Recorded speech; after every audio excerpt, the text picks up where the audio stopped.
મારું નામ ડાભી મહિપત છે કાળુભાઈ અણિયાળી કાંઠી મારું ગામ છે, તાલુકો રાણપુર, જિલ્લો બોટાદ. હું પ્રાકૃતિક ખેતી 2 વર્ષથી મરચીની કરું છું, સિંગ કરી છે. એમાં સારું એવું વળતર મળી રહે છે. પહેલાં હું પેલું વિલાયતી ખાતર વાપરતો હતો, એમાં છોડ પાકી જવાનું એવા બધા ખર્ચા બહુ રહેતા હતા. આમાં ઓછું રહેશે અને કોઈ દિવસ છોડ ફૂંકાતો નથી. એટલે હું પ્રાકૃતિક ખેતી 2 વર્ષથી કરું છું. અત્યારે હું ખેતી લગભગ આશરે 25-30 વર્ષથી કરું છું.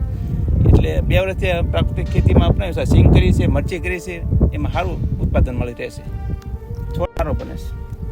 મરચીના વાવેતરમાં 2 વર્ષથી મરચી કરું છું. એમાં સૂકું મરચું બોટાદ જે ચૂડાના વેપારીઓ થડા નાખીને 2 એને વેચું છું.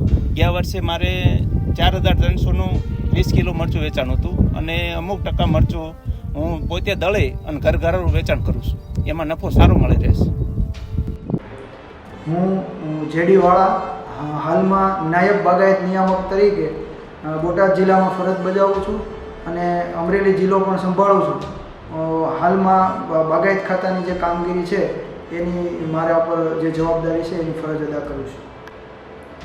રાજ્ય સરકાર દ્વારા પ્રાકૃતિક કૃષિને પ્રમોટ કરવા માટે સમગ્ર રાજ્યમાં પ્રાકૃતિક કૃષિના વિવિધ આયામો ખેડૂતો અપનાવતા થાય તે હેતુથી પ્રચાર પ્રસારની વિવિધ કામગીરીઓ કરવામાં આવતી હોય છે. તથા રાજ્ય સરકાર દ્વારા કૃષિ, ખેડૂત કલ્યાણ અને સહકાર વિભાગ હેઠળના દરેક ખાતાઓ દ્વારા પ્રાકૃતિક કૃષિને લગતી વિવિધ સહાય યોજનાઓ પણ ચલાવવામાં આવે છે.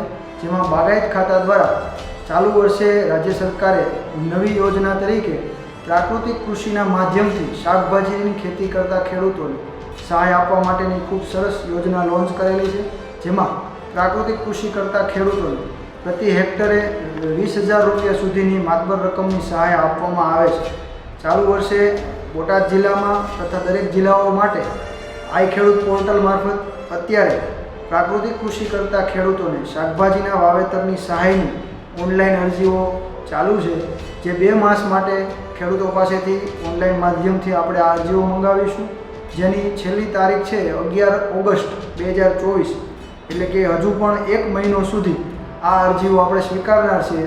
અત્યાર સુધીમાં ઘણા બધા પ્રાકૃતિક કૃષિ કરતા ખેડૂતોની અરજીઓ બાગાયત કચેરીને મળેલી છે, જેને મંજૂરી આપવાની પ્રક્રિયાઓ હાલમાં હાથ ધરેલી છે અને દરેક પ્રાકૃતિક કૃષિ કરતા ખેડૂતોને સંતોષ આપી શકાય એટલી રકમની ફાળવણીઓ પણ રાજ્ય સરકાર દ્વારા કરવામાં આવેલી છે, જેથી કરીને પ્રાકૃતિક કૃષિ કરતા કોઈપણ ખેડૂતો બાકાત ન રહે અને શાકભાજીની ખેતીમાં રોગ જીવાતના પ્રશ્નો, વિવિધ પ્રશ્નોને પ્રાકૃતિક કૃષિના માધ્યમથી કેવી રીતે આપણે ઉકેલી શકીએ તે દિશામાં ખેડૂતોને બાગાયત વિભાગના અત્રેના અધિકારીઓ દ્વારા માહિતગાર અને માર્ગદર્શન પણ આપવામાં આવે છે.